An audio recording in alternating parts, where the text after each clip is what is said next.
Hi friends, पिछले video में हमने पढ़ा था बेसिक अकाउंटिंग टर्म्स, जिसमें हमने 5 टर्म पढ़ा था।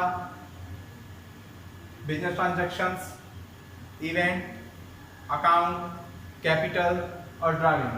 अब हम इस वीडियो में बात करेंगे कुछ और अकाउंटिंग टर्म्स की जो हम अकाउंटिंग में करते हैं और जिनकी डेफिनेशन हमें बहुत ज़रूरी होती है जानना। इसमें सबसे पहला दूसरा टर्म्स हमारा आएगा, वो है liabilities. What do you understand by liabilities? Liabilities होता क्या है? Liabilities means जिम्मेदारी। Liabilities means जिम्मेदारी। अगर हम इन कॉमन वर्ड में जाने, liability मतलब जिम्मेदारी, लेकिन अकाउंटिंग में liability मतलब क्या होता है? In accounting, liabilities means the amount we have to pay in future। एक ऐसा अमाउंट जो हमें इन फ्यूचर किसी दूसरे पार्टी को पे करना है। एक ऐसा अमाउंट जो हमें इन फ्यूचर किसी दूसरे पार्टी को पे करना है, that is known as liability. Liability क्या होता है? एक ऐसा अमाउंट जो हमें किसी दूसरे पार्टी को इन फ्यूचर पे करना होता है, उसी को हम बोलते हैं लायबिलिटी। लायबिलिटी को हम दो टाइप्स में डिस्ट्रीब्यूट कर सकते हैं, दो टाइप में बांट सकते हैं। पहला करंट लायबिलिटी और दूसरा नॉन करंट लायबिलिटी। पहला करंट लायबिलिटी, दूसरा non current liability. Current liability होता क्या है? सबसे पहले हम ये भी जानेंगे कि करंट लायबिलिटी क्या होता है। तो करंट लायबिलिटी एक ऐसी लायबिलिटी होता है जिसका अमाउंट हमें 1 साल के अंदर ही पे करना होता है।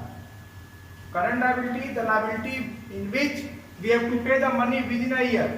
करंट लायबिलिटी मतलब एक ऐसा लायबिलिटी जिसका अमाउंट, जिसका पैसा हमें 1 साल के अंदर ही पे करना होता है, उसको हम लोग करंट लायबिलिटी बोलते हैं। करंट लायबिलिटी क्या क्या हो सकते हैं? Bank overdraft, creditors, bills payable etcetera. कभी कभी बैंक जो करंट अकाउंट होल्डर्स को ना एक सुविधा प्रोवाइड करती है कि वो अपने अकाउंट से एक्सेस पैसा निकाल सकते हैं अपने जरूरत के अकॉर्डिंग, उसी को हम लोग बैंक ओवरड्राफ्ट बोलते हैं।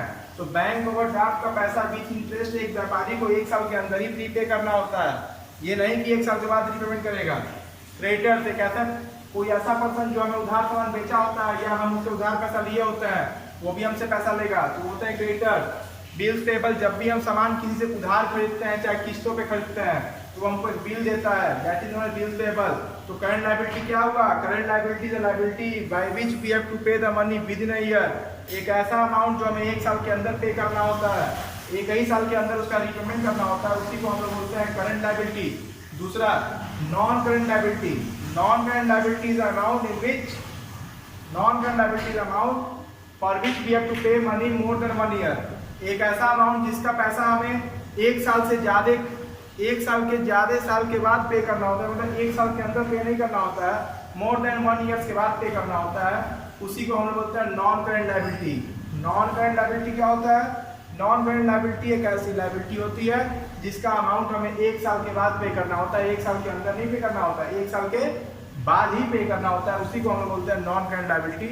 तो नॉन करंट लायबिलिटीज में क्या क्या आते हैं? Long term loan. Long term loan कितने साल के होते हैं? और मिड टर्म लोन मेनली 5 साल के, 10 साल के, 15 साल के, 20-20 साल तक के लोन होते हैं।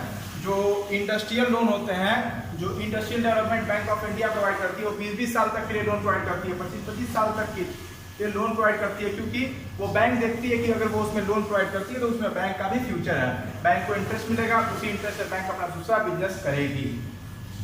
तो करंट लायबिलिटी क्या हुआ? एक ऐसा लायबिलिटी जिसका अमाउंट हमें 1 साल के अंदर पे करना होता है। नॉन करंट लायबिलिटी एक ऐसा लायबिलिटी जिसका अमाउंट हमें 1 साल के बाद पे करना होता है, पे तो करना होता है लेकिन मोर देन 1 ईयर के बाद पे करना होता है, तो ऐसे लायबिलिटी को नॉन करंट लायबिलिटी बोलते हैं। अब हम चलते हैं दूसरे टर्म की तरफ, उसका नाम है assets. What is assets? Assets किसे कहते हैं? कोई भी चीज, anything that we can change into cash easily is known as assets। ऐसी कोई भी चीज जिसको हम कैश में आसानी से चेंज कर लें, उसी को हम एसेट्स बोलते हैं। अब आप जान जाइए कि आपके लिए एसेट्स है क्या। ऐसी कोई भी चीज जिसको हम एसेट्स कैश में चेंज कर लें, जैसे मान लीजिए हमारा घर है, हमारा मोबाइल है, हमारा गाड़ी है, हमारा बुक है, तो बुक को हम जब चाहेंगे कैश में चेंज कर लेंगे, गाड़ी को जब चाहेंगे बेच के कैश ले लेंगे, घर को जब चाहेंगे बेच के घर कैश ले लेंगे, मशीन को जब चाहेंगे बेच के घर ले लेंगे। लाइव स्टॉक मतलब जानवरों को बेच के जब चाहेंगे तब कैश ले लेंगे। तो एक ऐसा चीज जिसको हम जब चाहे तब कैश में चेंज कर लें उसी को हम लोग एसेट बोलते हैं। एक ऐसी चीज जिसको हम जब चाहे तब कैश में चेंज कर लें उसी को हम लोग एसेट बोलते हैं। तो एसेट्स दो टाइप के होते हैं, एक करेंट एसेट्स और एक non current assets. Current assets होते क्या हैं? करेंट एसेट्स एक ऐसे एसेट्स जिसका यूटिलाइजेशन हम केवल 1 सालों तक कर सकते हैं, 1 साल के बाद उसका हम यूटिलाइजेशन नहीं कर सकते। Current assets are those assets which we have to utilize within a year. एक ऐसा एसेट जिसका यूटिलाइजेशन हम 1 साल के अंदर ही करते हैं, 1 साल के बाद उसका यूटिलाइजेशन हम नहीं कर सकते, उसी को हम लोग बोलते हैं करेंट एसेट्स। करंट एसेट्स क्या होता है? करंट एसेट्स एक ऐसा एसेट होता है जिसका यूटिलाइजेशन हम 1 साल के अंदर ही करते हैं, 1 साल के बाद हम उसका यूटिलाइजेशन नहीं कर सकते। जैसे कि करंट एसेट्स में एग्जांपल हो जाएंगे कैश, डेटर्स, बिल्स रिसीवेबल, ये होता है करंट एसेट्स। कैश 1 साल के अंदर ही हम उसका यूटिलाइजेशन कर लें, नहीं तो बैड डेट बन जाता है। डेटर्स मतलब एक ऐसा पर्सन जो हमको पैसा देगा, अगर पैसा दिया तो हमारे लिए करंट एसेट है, नहीं दिया तो बैड डेट, देगा तो बैड डेट रिकवर्ड। तो करंट एसेट क्या हुए? एक ऐसे एसेट जिसका अमाउंट हम 1 साल के अंदर पे कर लें, जब चाहे 1 साल के अंदर तक यूटिलाइजेशन कर लें। Current asset means an asset that we have to utilize in a year. एक ऐसा एसेट जिसका यूटिलाइजेशन हम 1 साल तक कर लें, उसको हम लोग करंट एसेट बोलते हैं। और non current assets, non current asset मतलब एक ऐसा एसेट जिसका यूज हम 1 साल से ज्यादा दिनों तक करें। नॉन करंट एसेट मतलब एक ऐसा एसेट जिसका यूटिलाइजेशन हम 1 साल नहीं, 1 साल से ज्यादा साल तक करते हैं, 10 साल, 20 साल, 15 साल। जैसे कि machinery, car, house, building, plant, mobile phone, different types की ऐसे एसेट्स होती हैं जिसको हम 1 साल से ज्यादा सालों तक यूज करते हैं। तो ऐसे एसेट को हम लोग बोलते हैं non current assets. Non current asset में क्या क्या आता है? हाउस आता है, बिल्डिंग आती है, मशीनरी आती है, प्लांट आता है, फैक्ट्री आती है, डिफरेंट टाइप्स के इलेक्ट्रॉनिक इक्विपमेंट आते हैं, उसी को हम बोलते हैं नॉन करंट एसेट्स। अब नॉन करंट एसेट्स कितने टाइप के हुए? नॉन करंट एसेट्स 2 टाइप के हुए, टेंजिबल एसेट्स और इनटेंजिबल एसेट्स। टेंजिबल एसेट्स क्या होता है? टेंजिबल एसेट्स ऐसे एसेट्स जिसको हम छू सकते हैं, देख सकते हैं। टेंजिबल एसेट्स कौन से एसेट हुए?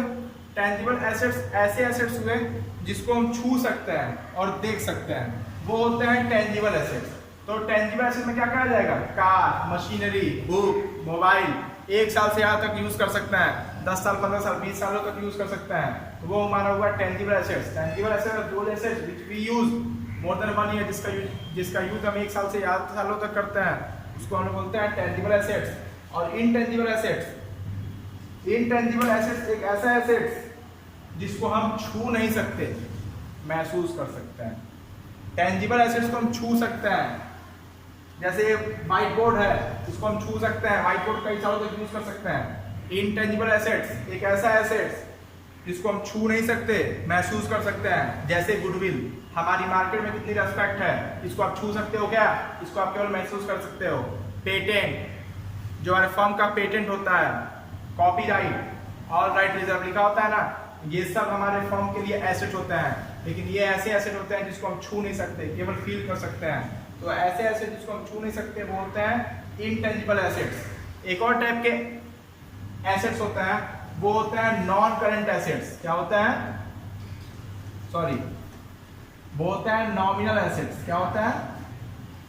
Nominal assets. मैंने आपको पढ़ा है ना, एसेट कितने टाइप के होते हैं? 2 टाइप के, करंट एसेट्स और नॉन करंट एसेट्स। एक और टाइप के होते हैं, उसको मेजर नहीं कर सकते हैं लेकिन हम मानते हैं, नॉमिनल एसेट्स। ऐसे एसेट जो हमारे एसेट तो होते नहीं हैं लेकिन इन फ्यूचर हमारे एसेट्स बन जाते हैं। ऐसे एसेट्स जो हमारे एसेट्स होते तो नहीं है लेकिन इन फ्यूचर वो हमारे एसेट बन जाते हैं। कैसे वो इन फ्यूचर हमारे एसेट बन जाते हैं? तो देखिए क्या होता है, सिंपल सवाल। हम जैसे आपकी मदर ने आपको 1000 रुपया दिया, आपकी मम्मी ने आपको 1000 रुपया दिया और कहा बेटा जाके सामान लेके आओ।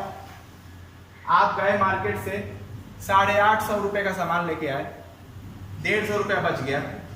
आपके मम्मी ने फिर से आपसे वो 150 रुपया नहीं मांगा, तो 150 रुपया आपके लिए क्या बन जाएगा? कैश। कैश क्या होता है? एसेट्स होता है। नॉमिनल एसेट क्या होता है? एक ऐसा एसेट जो पहले आपका एसेट नहीं होता, बाद में ऑटोमेटिकली आपका किसी रीजन की वजह से वो एसेट बन जाए, उसी को हम लोग नॉमिनल एसेट बोलते हैं। एग्जाम्पल सुन लीजिए, आपकी मम्मी ने आपको 1000 रुपया दिया, जाओ बेटा मार्केट सामान खरीद के लाओ। आपने 850 का सामान खरीदा, 150 रुपया जो आपके पास बचा उसका हिस्सा आपकी मदर ने नहीं लिया, तो 150 रुपया का क्या बन जाएगा, एसेट बन जाएगा। तो ऐसे एसेट को बोलते हैं हम लोग नॉमिनल एसेट्स, कि एक ऐसा एसेट जो श्योर नहीं होता है कि वो हमारा एसेट बनेगा, लेकिन वो ऑटोमेटिकली हमारा एसेट्स बन जाता है। तो इस वीडियो में हम इतना ही पढ़ेंगे।